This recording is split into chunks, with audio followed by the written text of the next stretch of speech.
Isang mapagpalang araw sa inyong lahat. Tawagin po ninyo ako sa pangalang Nicklin at magbabahagi po sana ako ng kwento tungkol sa nangyari sa anak ng kaibigan ko na itago naman natin sa pangalang Debbie. Nangyari ito noong mga bandang 2003 sa isang bayan dito sa Bicol. Ayon sa kwento ng kaibigan ko, nasa 6 na taong gulang daw yung kanyang anak nang mangyari ito. Dahil nga bata pa at alam rin naman nating sa mga ganoon ay wala pa silang kaalam-alam sa mga nangyayari sa kanilang paligid. Dagdag pa ron, mataas rin yung kanilang kuryosidad tungkol sa mga bagay-bagay. Dahil may trabaho nga yung kaibigan ko at maging yung kanyang asawa, madalas raw na naiiwan yung kanilang anak sa kanyang lola, na ina nga nitong kaibigan ko. Sa tuwing walang pasok yung bata, tanging yung lola lamang nito yung kasama niya sa bahay. Gayong malimit na abala nga yung kanyang mga magulang. Isang gabi, nang makarating nga yung kaibigan ko sa kanilang bahay, tinanong kaagad niya ang kanyang ina kung nasaan nga yung kanyang anak. Sinabi naman daw nito sa kanya na natutulog na nga yung bata sa kanyang kwarto. Membing na marahil yung tulog niya. Hindi ko na lamang siya gigisingin pa. Wika naman daw ni Debbie noon. Tinanguhan lang daw siya ng kanyang ina at pinagsabihan na hayaan na lamang na matulog yung bata sa kwarto nito. Lalo na at pagod rin marahil ito sa paglalaro. Tumangulang daw yung kaibigan ko at dumiretso na rin siya sa kanyang kwarto. Nang lumalim na nga yung gabi noon, mahimbing na rin yung tulog ng nanay ni Debbie noon at maging ng kanyang asawa. Samantalang siya naman ay hindi mapakali sa hindi niya malamang dahilan. Nagpasya nga siyang pumunta sa may kusina upang uminom ng tubig. Gayong medyo nauuhaw raw ito.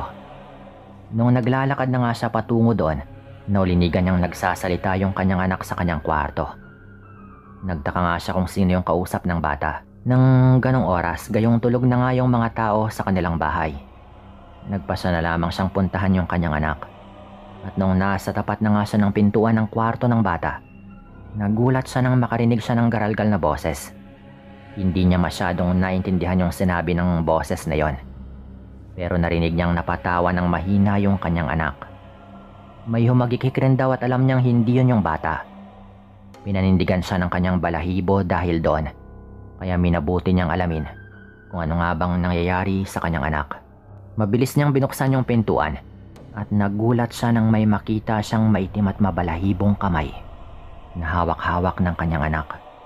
May mahahabang kuko at hindi niya alam kung anong nilalang yung may-ari nun. Patakbo niyang nilapitan yung kanyang anak na noon ay nagulat dahil sa kanyang pagpasok. Marahil dahil na rin sa ginawa niya, kaya't hinugot ng nilalang nakausap ng kanyang anak yung kamay nito at matulin daw itong tumakbo papalayo. Hindi na nga niya natanaw kung ano nga ba ito dahil bigla na lang din daw itong nawala, lalo na at madilim rin yung paligid. Sino ba yun, anak? Anong nilalang yun? Tanong pa nga nito dahil hindi siya makapaniwala.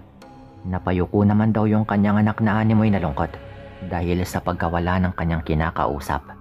Inulit naman ng kaibigan ko yung naging tanong niya. At dahil nga roon, napaiyak raw bigla yung kanyang anak. Inalo naman niya ito at pinatahan. At nang matigil na sa kanyang pag-iyak yung bata, malumanay niya itong kinausap.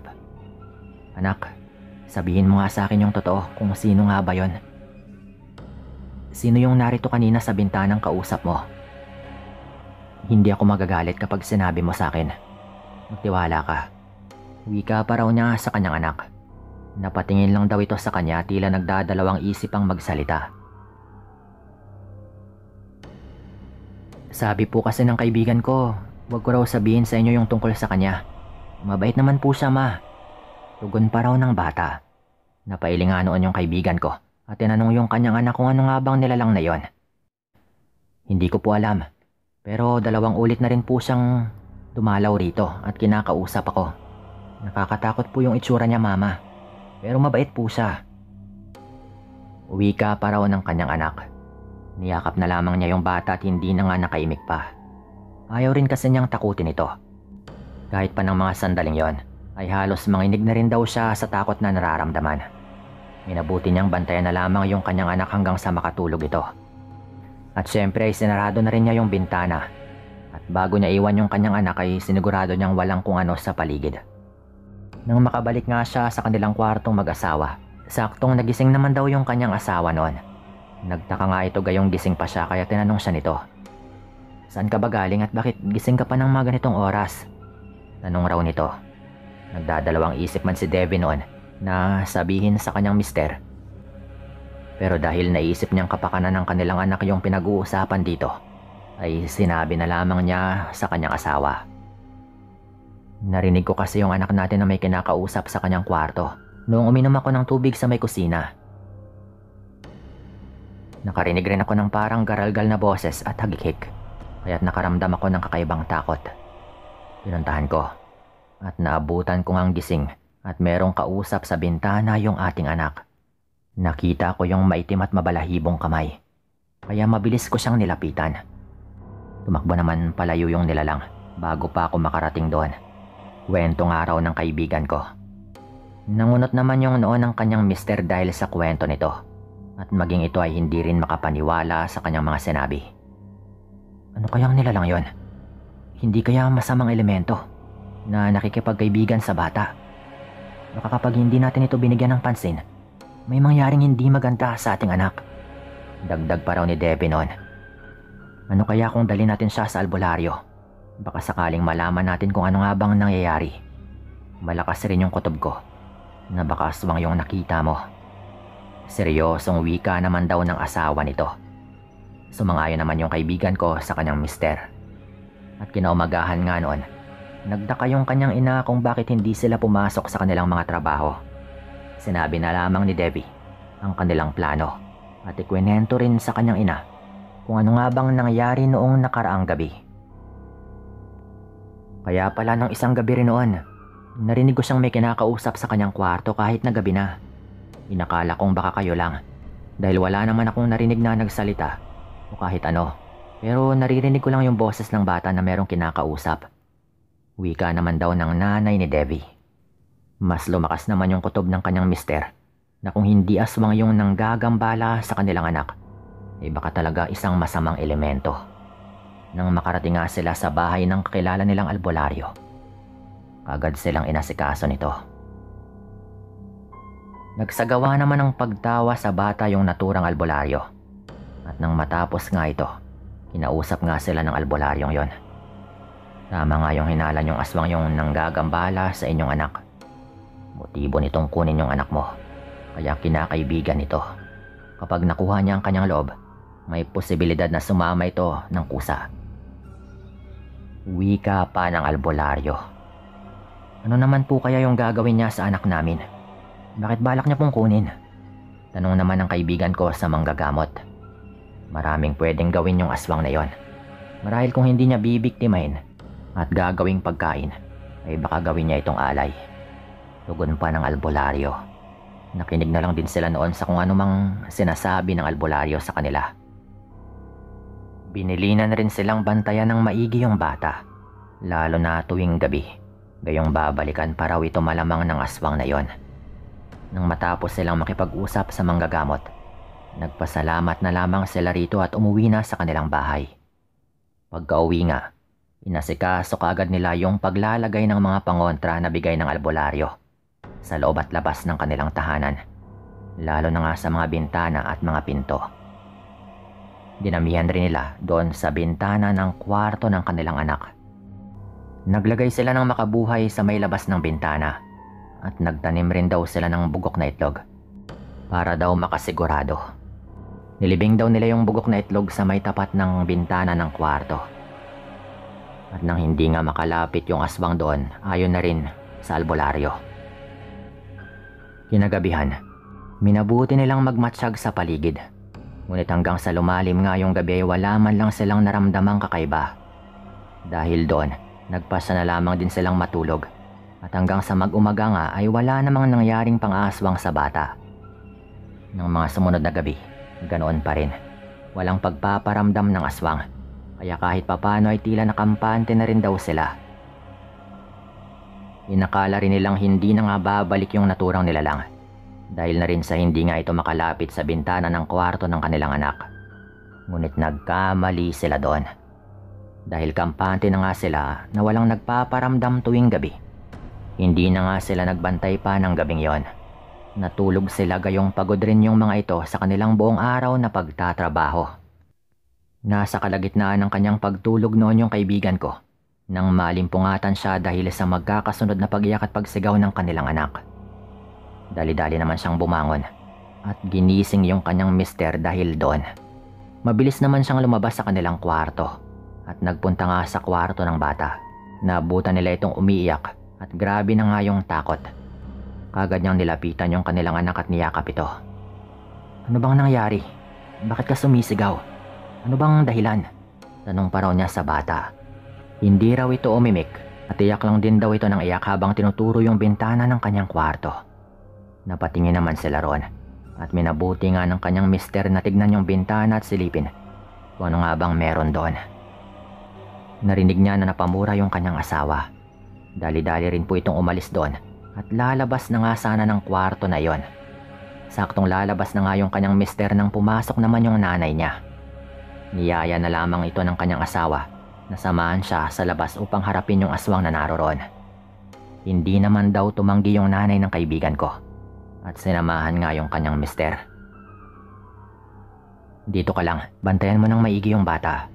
Kami na yung bahala sa aswang na nasa labas." Wika pa raw ng kanyang asawa na agad naman daw nitong tinanguan. Kinarga naman ni Debbie yung bata at nagpunta nga sila sa may sala.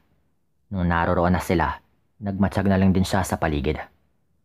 Tinanong naman niya yung bata kung ano nga bang nangyari dahil tumahan na rin daw ito at nagkwento nga sa kanya yung kanyang anak.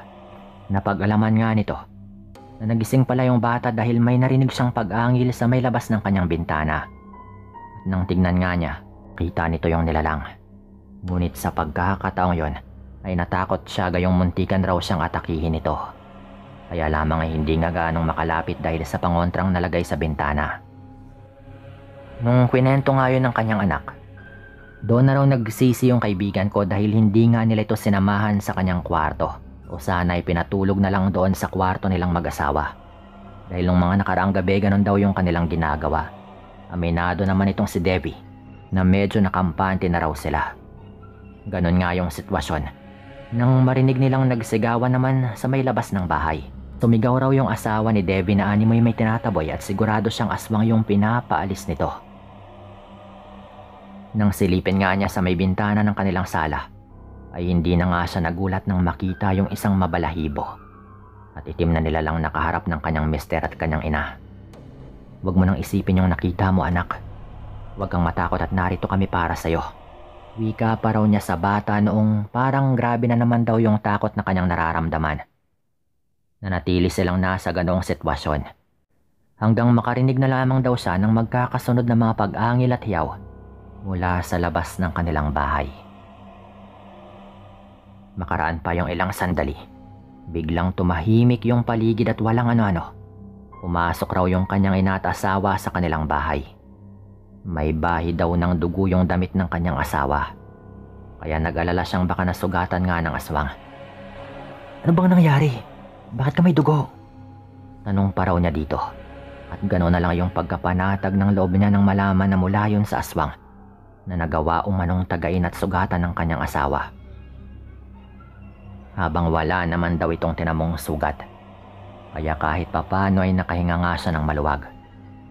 "Wala na yung aswang na yun, anak. Huwag ka nang matakot. Sa kwarto ka na muna namin matulog at nang hindi ka gambalain ng aswang na yon at hindi ka rin matakot." Wika pa nga ng mister ni Debbie. At nang gabi nga na yon, kasama nilang natulog yung bata. Ikwinento rin ng kaibigan ko sa kanyang asawa at ina kung ano ba talagang nangyari sa kanilang anak at bakit nagkaganon nga siyang sumigaw siya ng sumigaw. Napamura na lang daw yung kanyang mister dahil doon. Ngunit nagpasalamat rin at wala namang nangyaring masama sa bata. Nung lumabas raw sila, ay inikutan daw niya sa kabila dahil alam niyang doon dadaan yung aswang kapag may marinig itong mayroong lumabas sa bahay. At hindi nga siya nagkamali at nagkasalubong raw sila doon kung saan hindi naman siya nag-alinlangang tagay nito. At kahit nagawa nga niyang tagay ng isang beses, ay mabilis pa rin daw nakatakas yung aswang pero tiwala raw siya na nabigyan niya yon ng malubhang sugat na baka sapat na upang magtanda ito. Lumipas po siguro yung mga isang linggo at meron po silang nabalitaan noon na may matanda umano na merong sugat sa kanyang balikat. Pero hindi raw yun ikinagulat ng kanyang mga kababaryo dahil pinaghinalaan daw palang aswang yung matandang yon na nasa kabilang baryo lang din nila. Naghinala sila syempre, pero mabuti naman at magmula daw nun ay hindi na rin naulit pa yung ganong pangyayari. Nag-iwan na lang sa kanila yung mga nangyaring yon ng isang nakakabangilabot na karanasan. Dito ko na rin po tatapusin yung kwento.